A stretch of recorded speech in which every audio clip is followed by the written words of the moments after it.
Good morning, all my dear students. Today we are going to read chapter number 7 from your English reader, A Day in the Countryside. Anton Chekhov was a world famous Russian author and playwright who is known as a master of the modern short story. And in this story, he has highlighted the depth in human nature and the hidden significance of everyday events. And in this story, we are going to read about two children, Fyokla and Danilka, who share a very special bond with Terenti, the white-haired cobbler. So let's read and start. So it is between 8 and 9 o'clock in the morning. A dark grey mass is cracking slowly over the sky and is likely to overshadow the sun. Lightning strikes, zigzag patterns glare in the sky. The faraway rumbling sound warns of an approaching storm. So it shows that the weather is becoming very cloudy. Grey colored clouds are coming on and it might rain with chances of storm. The gusty wind frolics over the grass, bends the trees and stirs up clouds of dust. Soon there will be a spurt of May rain with a real storm will begin. So the weather is becoming very cloudy and it might rain and there may also be a storm. Now at this time, Fyokla, a little beggar girl of 6, is running through the villages frantically looking for Terenti. Frantically looking for Terenti means she was really desperate with fear and she was looking for an old man named Terenti who was a white-haired cobbler. And the child is barefoot. She was not wearing anything in her feet, looks pale, has wide open eyes and trembling lips. She asks everyone whom she meets on the way, but no one cares to answer. Now they all are just running away in their huts due to the approaching storm. So she is looking for Terenti, but she is not able to find him. At last she meets Silenti Silich, and he was Terenti's best friend, one of his closest friends, and his name was Silenti Silich. Now coming along the force of the strong wind, "Uncle, have you seen Terenti?" Now when he asked about Terenti, then he told her that yes, he is at the kitchen gardens. The beggar girl runs behind the huts to the kitchen gardens and finds Terenti. And the Terenti, and how did Terenti look? He was a tall old man with a thin, pock-marked face, very long legs and bare feet. And he's dressed in a woman's tattered jacket, very old and torn jacket. Now he's looking at the storm clouds with drowsy, drunken eyes and sways on his long crane-like legs. "Uncle Terenti, I've been looking for you all over the place." "Ah, Fyokla," he says, and his grim face is overspread with a smile. "Uncle, brother Danilka has had an accident. Do come along." "What sort of accident, dear?" "What thunder? What accident?" "Danilka stuck his hand into a hole in the tree in the count's copse and he can't get it out. So uncle, be kind and come along.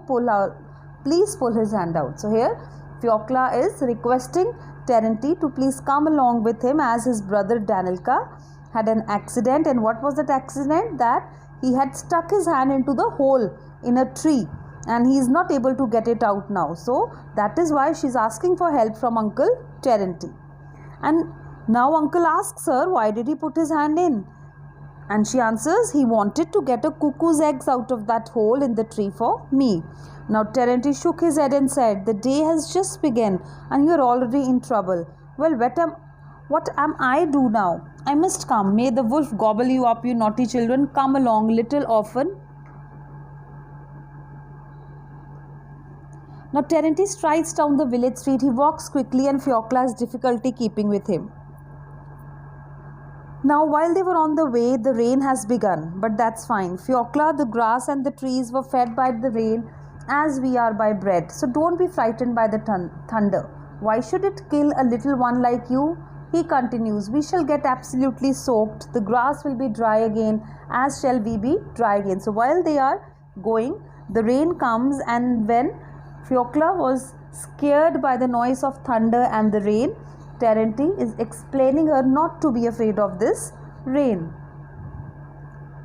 Now when they reach Danilka, They see his hand was still stuck in the hole. Now, where is your hand, my boy? Danilka says, in the hole of this tree. Please pull it out, Terenti. Now, the wood had broken at the edge of the hole and Danilka's hand is stuck up. He could only push it further but not pull it out. Now, Terenti snaps off the broken piece of the wood first, and the boy's hand, red and crushed, and is then finally released. Now, soon on their way back, they talk about ducks, nightingale, and the sparrow. Terenti suddenly exclaims, "Look at the ant heap. It has burst open in the rain. The insects are running to and fro. They bend over to get a better look." Terenti grins and says, "You won't die of it. As soon as the sun warms you, you will come back to your senses. It's a lesson to you. You will not settle on low ground another time."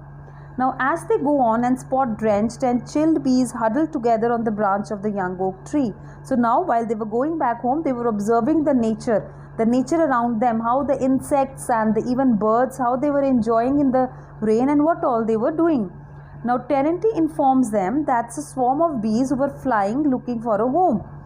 So, while on the way back, Terenti was explaining to them each and everything about the various birds and insects that they were observing. And when the rain came down upon them, they settled. So, it's a swarm is flying. You need to sprinkle water on them and they will settle. So, he tells them, if you see a swarm of bees, just sprinkle some water on them and they will settle. If you wanted to take the swarm, bend the branch and then into a sack and then shake it well. They all will fall in. Now, meanwhile, Fiokla frowns and rubs a big swelling on her neck. Now, Fiokla notices a big swelling on her neck. The cobbler laughs. "Oh, Fiokla, these are caused by the rain that trickled down from the Spanish flies on some tree in the woods and fell on your neck." So, it has been caused by the rain which came down on the Spanish fly on some tree and then onto her neck. Now, after the rain, the sun appears and the warm light again spreads to the place. Now they hear the rumbling sound of approaching train, and soon a goods train races by. Now, children looked at it in amazement. The engine, panting and puffing on the black smoke, pulls more than 20 vans after. The children want to know how an engine, not alive and without the help of any horses, can drag so much weight. Terenti explained it's all about the steam doing. So now the Terenti explains to them how the engine runs. As the children, they were very surprised that without horses, how is this non-living object able to run so fast? Now, Terenti answers all their questions patiently as if he knows all the secrets of nature. Now, as they move on, it was the time of sunset now. Now, the birds, all they were going back to their homes. Now, indeed, not only Terenti's wife, but Silenti Silic, the innkeeper, the market gardener and the shepherd and all the villages know as much as he does. These people have not learned from the books, but in the fields, in the woods and on the riverbank.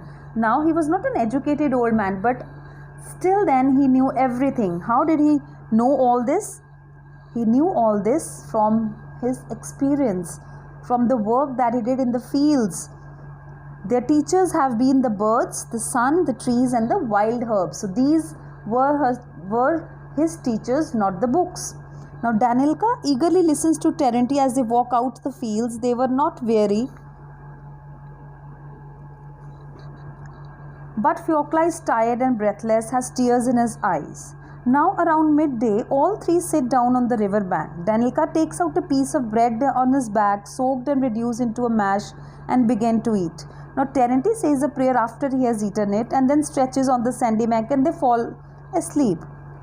Danilka gazes at the river and thinks all that he has seen in the day. He has just seen the storm, ants and the train. Now by the evening, the wanderers return to the village. The children go to the deserted barn while Terenti goes to the tavern. So after the evening, they all went to sleep. Now the children, they were huddled together on the straw. They were sleeping on the straw and Danilka is still awake.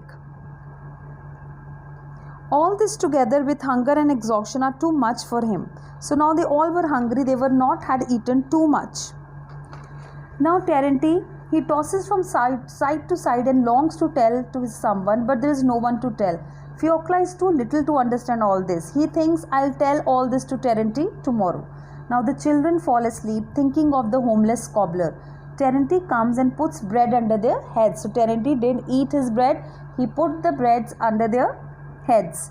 No one can see his love. It is seen only by the moon in the sky.